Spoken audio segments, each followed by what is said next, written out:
saya sendiri, yaitu Suci Fariza dengan NIM 10522109 dan rekan saya. Kenalkan, nama saya Subhana Bensa, NIM 1052200116.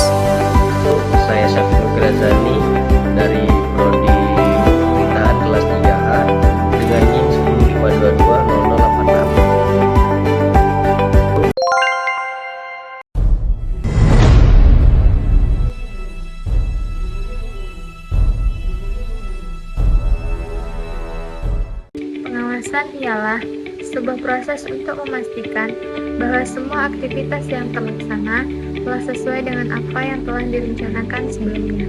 Istilah pengawasan dalam bahasa Inggris disebut controlling. Pengawasan pada hakikatnya merupakan tindakan membandingkan antara hasil dalam kenyataan dengan hasil yang diinginkan. Penyebab terjadinya pengawasan yaitu sering terjadinya penyimpangan-penyimpangan. Maka tugas dari pengawasan ini adalah melakukan koreksi atas penyimpangan-penyimpangan tersebut. Pengawasan adalah suatu upaya yang sistematik untuk menetapkan kinerja standar pada perencanaan untuk merancang sistem umpan balik informasi, untuk membandingkan kinerja aktual dengan standar yang telah ditentukan, untuk menetapkan apakah telah terjadi suatu penyimpangan tersebut, mengambil tindakan perbaikan yang diperlukan untuk menjamin bahwa semua sumber daya perusahaan telah digunakan seefektif dan seefisien mungkin guna mencapai tujuan suatu perusahaan. Dari segi manajerial, pengawasan mengandung makna pula sebagai pengamatan atas pelaksanaan seluruh kegiatan unit organisasi yang diperiksa untuk menjamin agar seluruh pekerjaan yang sedang dilaksanakan sesuai dengan rencana dan peraturan, atau suatu usaha agar suatu pekerjaan dapat dilaksanakan sesuai dengan rencana yang telah ditentukan, dan dengan adanya pengawasan dapat memperkecil timbulnya hambatan. Sedangkan jika ada hambatan yang telah terjadi, dapat segera diketahui dan kemudian dapat dilakukan tindakan perbaikan. Ada beberapa pendapat para ahli mengenai pengawasan. Yang pertama yaitu menurut Mokler dalam Kerto dan Kerto 2006-480 menyebutkan pengawasan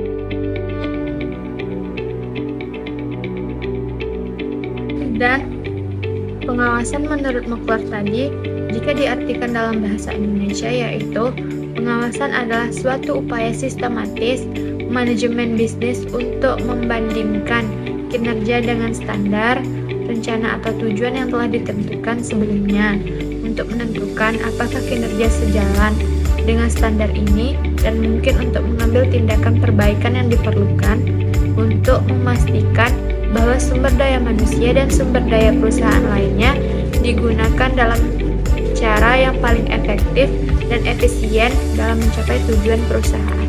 Konsep pengawasan dari Mokler di atas menekankan pada beberapa hal, yaitu yang pertama harus adanya rencana, standar ataupun tujuan sebagai tolak ukur yang ingin dicapai. Yang kedua, adanya proses pelaksanaan kerja untuk mencapai tujuan yang diinginkan. Dan yang ketiga, adanya usaha membandingkan mengenai apa yang telah dicapai dengan standar, rencana, atau tujuan yang ditetapkan. Dan yang keempat, melakukan tindakan perbaikan yang diperlukan. Nah, dengan demikian, konsep pengawasan dari Mokler ini terlihat bahwa adanya kegiatan yang perlu direncanakan dan tolak ukur berupa kriteria, norma-norma, dan standar. Kemudian dibandingkan mana yang membutuhkan koreksi maupun perbaikan. Dan yang kedua ialah menurut Siagian 1990 yang menyebutkan bahwa dimaksud dengan pengawasan adalah proses pengamatan daripada pelaksanaan seluruh kegiatan organisasi untuk menjamin agar supaya semua pekerjaan yang sedang dilakukan berjalan sesuai dengan rencana yang telah ditentukan sebelumnya. Ciri terpenting dari konsep yang dikemukakan oleh Siagian ini adalah bahwa pengawasan hanya dapat diterapkan bagi pekerjaan-pekerjaan yang sedang berjalan dan tidak dapat diterapkan untuk pekerjaan-pekerjaan yang sudah selesai dilaksanakan. Dan sementara, menurut Lembaga Administrasi Negara 1996 mengungkapkan bahwa pengawasan adalah salah satu fungsi organik manajemen yang merupakan proses kegiatan pimpinan untuk memastikan dan menjamin bahwa tujuan dan sasaran serta tugas-tugas organisasi akan dan telah terlaksana dengan baik sesuai dengan rencana, kebijakan, instruksi, dan ketentuan-ketentuan yang telah ditetapkan dan yang berlaku. Pengawasan sebagai fungsi manajemen sepenuhnya adalah bertanggung jawab setiap pimpinan pada tingkat manapun.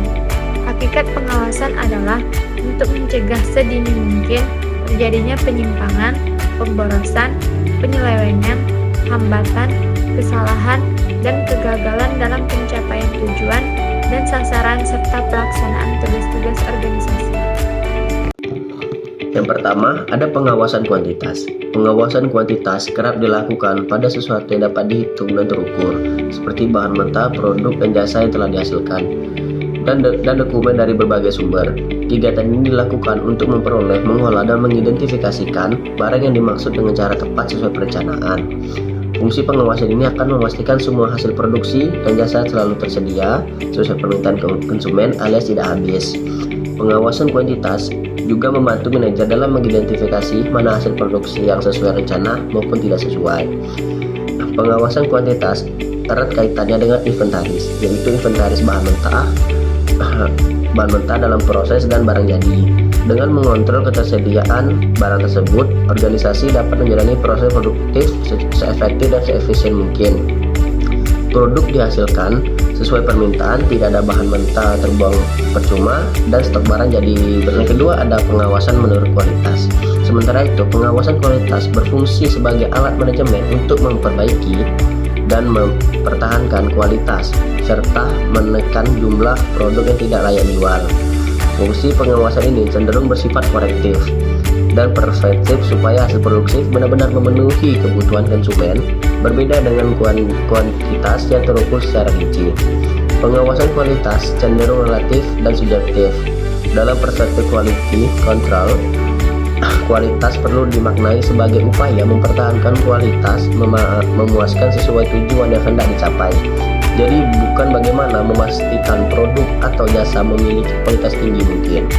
Dengan sudut pandang tertentu, pengawasan kualitas dan akan mengecek apakah produk atau jasa yang dihasilkan sesuai dengan harga yang ditetapkan, serta bagaimana produk atau jasa dapat memberikan hasil yang kredibel dan memuaskan. Dan ada juga beberapa jenis pengawasan lainnya yang diantaranya yaitu ada pengawasan internal atau intern, merupakan pengawasan yang dilakukan oleh orang ataupun badan yang terdapat di dalam lingkungan unit organisasi atau lembaga yang bersangkutan.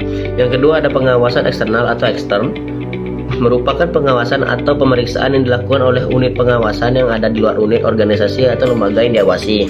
Yang ketiga, ada pengawasan preventif dan represif. Pengawasan preventif ialah suatu pengawasan yang dilakukan pada kegiatan sebelum kegiatan itu dilaksanakan, sehingga dapat mencegah terjadinya kegiatan yang menyimpang. Misalnya, pengawasan tersebut dilakukan oleh pemerintah supaya menghindari adanya penyimpangan pelaksanaan keuangan negara yang menyebabkan atau merugikan negara. Sedangkan pengawasan represif ialah suatu pengawasan yang dilakukan terhadap suatu kegiatan setelah kegiatan tersebut sudah dilaksanakan atau dilakukan.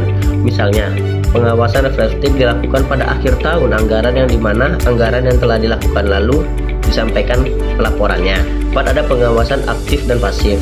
Pengawasan aktif atau bisa diartikan juga dekat ialah pengawasan yang dilaksanakan sebagai dari bentuk pengawasan dilakukan di tempat kegiatan bersangkutan. Sedangkan pengawasan pasif jauh ialah suatu pengawasan dilakukan misalnya melalui penelitian serta pengujian terhadap surat-surat atau laporan-laporan pertanggungjawaban yang disertai dengan berbagai bukti penerimaan maupun bukti pengeluaran.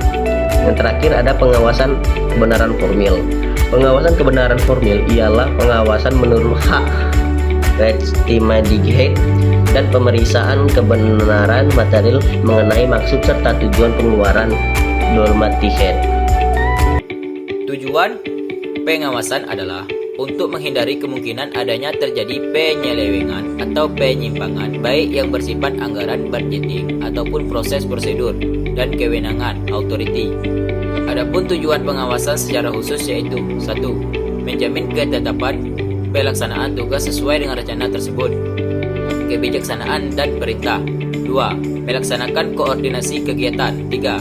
Mencegah pemborosan dan penyelewengan. 4. Menjamin terwujudnya kepuasan masyarakat atas barang dan jasa yang dihasilkan. 5. Membina kepercayaan masyarakat terhadap kepemimpinan organisasi. Manfaat pengawasan. 1. Menentukan tujuan dan cara mencapai planning. 2. Struktur organisasi dan aktivitas. Organizing. 3. Memotivasi atau mengarahkan anggota aktuating. Menyeluruh dan audit. Pengawasan menyeluruh dan audit adalah praktik penting untuk memastikan transparansi, akuntabilitas, dan kepatuhan dalam suatu organisasi. Pengawasan menyeluruh merujuk pada proses pemantauan yang komprehensif terhadap berbagai aspek dalam suatu organisasi. Mencakup pengawasan terhadap kegiatan operasional, kepatuhan terhadap kebijakan dan prosedur, serta evaluasi kinerja secara keseluruhan. Pengawasan menyeluruh bertujuan untuk memastikan efisiensi, efektivitas, dan kepatuhan terhadap standar yang telah ditetapkan. Dengan melakukan pengawasan menyeluruh, organisasi dapat mengidentifikasi potensi risiko, mencegah pelanggaran, dan meningkatkan transparansi dalam operasional mereka.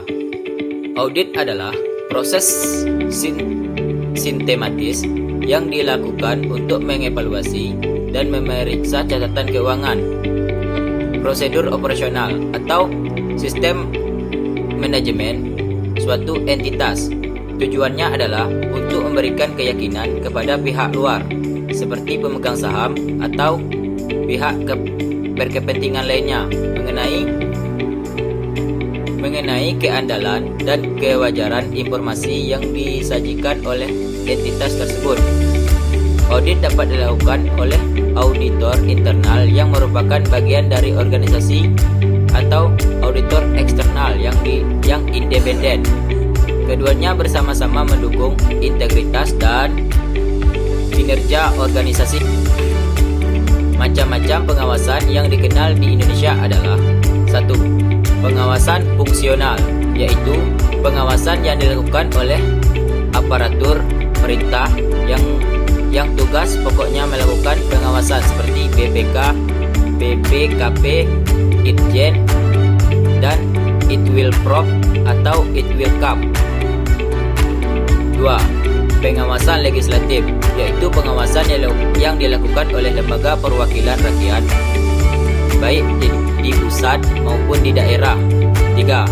Pengawasan melekat, yaitu pengawasan yang dilakukan oleh setiap pimpinan terhadap bawahan dan suatu kinerja yang dipimpinnya. 4. Pengawasan masyarakat, yaitu pengawasan yang dilakukan oleh masyarakat seperti yang dilakukan oleh media massa, lembaga swadaya, masyarakat, dan sebagainya.